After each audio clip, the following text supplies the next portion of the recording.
Siku ya mazingira duniani 2026. Je, dunia yetu inaomba msaada? Fikiria, unaamka asubuhi moja, unafungua dirisha la nyumba yako, hakuna ndege wanaoimba, hakuna upepo mwanana, mto uliokuwa karibu na kijiji chako umekauka, miti mikubwa iliyokuwa ikitoa kivuli imekatwa, ardhi imepasuka kwa ukame. Kila mahali ni joto kali. Watoto wanatafuta maji kwa umbali wa kilomita nyingi.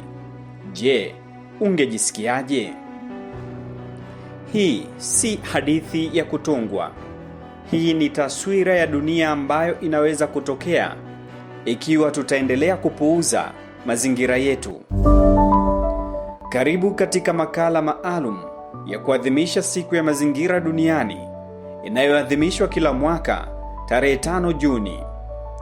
Leo tutazungumzia kuhusu mazingira, umuhimu wake, changamoto zinazoyakabili na wajibu wetu katika kuyaokoa. Mimi ni Kilian.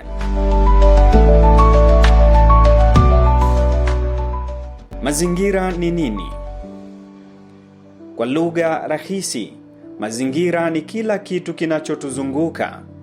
Ni hewa tunayovuta, ni maji tunayokunywa, ni ardhi tunayolima, ni misitu, milima, mito, maziwa, bahari na viumbe vyote wanaoishi duniani. Kwa kifupi, mazingira ndiyo msingi wa maisha yetu. Bila mazingira salama, hakuna afya. Bila mazingira salama, hakuna chakula. Bila mazingira salama, hakuna maendeleo. Lakini swali ni hili: je, tunayalinda mazingira yetu ipasavyo? Ukweli ni kwamba dunia kwa sasa inapitia kipindi kigumu. Misitu inapungua kwa kasi, mito mingi inachafuliwa, taka za plastiki zimejaa katika maeneo mengi, hewa inazidi kuchafuliwa, joto la dunia linaongezeka mwaka hadi mwaka. Mabadiliko ya tabia nchi yanaendelea kuathiri maisha ya mamilioni ya watu. Katika baadhi ya maeneo, watu wanakabiliwa na ukame mkubwa. Kwingine kuna mafuriko makubwa. Wakulima wanapata changamoto za kutotabirika kwa misimu ya mvua. Wafugaji wanakosa malisho. Viumbe wengine wanapoteza makazi yao.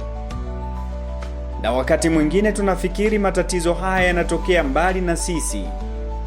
Lakini ukweli ni kwamba athari zake zipo hapa hapa tulipo. Tanzania ni miongoni mwa nchi zinazotegemea sana mazingira. Tunategemea mvua kwa ajili ya kilimo. Tunategemea misitu kwa ajili ya hewa safi. Tunategemea mito na maziwa kwa maji na uvuvi. Tunategemea mazingira kwa utalii ambao unaleta mapato makubwa kwa taifa. Hivyo basi, mazingira yakiharibika, maisha yetu nayo yanaharibika. Ndugu mtazamaji, hebu tujiulize, mti mmoja una thamani gani? Wengi wanaweza kuona ni mti tu, lakini mti mmoja hutoa oksijeni tunayopumua. Mti mmoja husaidia kuvutia mvua. Mti mmoja hupunguza joto. Mti mmoja huzuia mmomonyoko wa ardhi. Mti mmoja unaweza kuwa makazi ya ndege, wadudu na viumbe wengine wengi. Hivyo, unapopanda mti mmoja, hujapanda mti tu. Umepanda maisha, umepanda matumaini, umepanda mustakabali wa kizazi kijacho. Katika maadhimisho ya siku ya mazingira duniani mwaka 2026, ujumbe mkubwa ni kwamba kila mmoja ana nafasi ya kuleta mabadiliko. Si lazima uwe kiongozi, si lazima uwe mwanasayansi, si lazima uwe mwanaharakati wa mazingira. Unaweza kuanza na hatua ndogo. Panda mti, usitupe taka ovyo. Punguza matumizi ya plastiki. Linda vyanzo vya maji. Elimisha wengine kuhusu umuhimu wa mazingira. Hatua ndogo zikifanywa na watu wengi huleta mabadiliko makubwa. Kumbuka, dunia hatukupewa na wazazi wetu. Tumeikopa kutoka kwa watoto wetu. Kila tunachokifanya leo kinaamua dunia watakayoirithi kesho.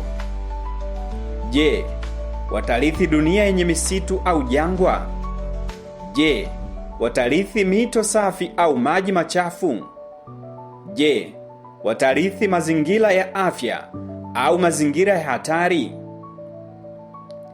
Majibu ya maswali hayo yanategemea maamuzi tunayofanya leo.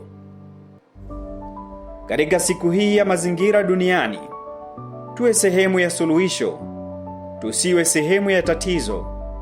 Tulinde misitu yetu, tulinde maji yetu, tulinde wanyamapori wetu, tulinde hewa yetu, tulinde dunia yetu.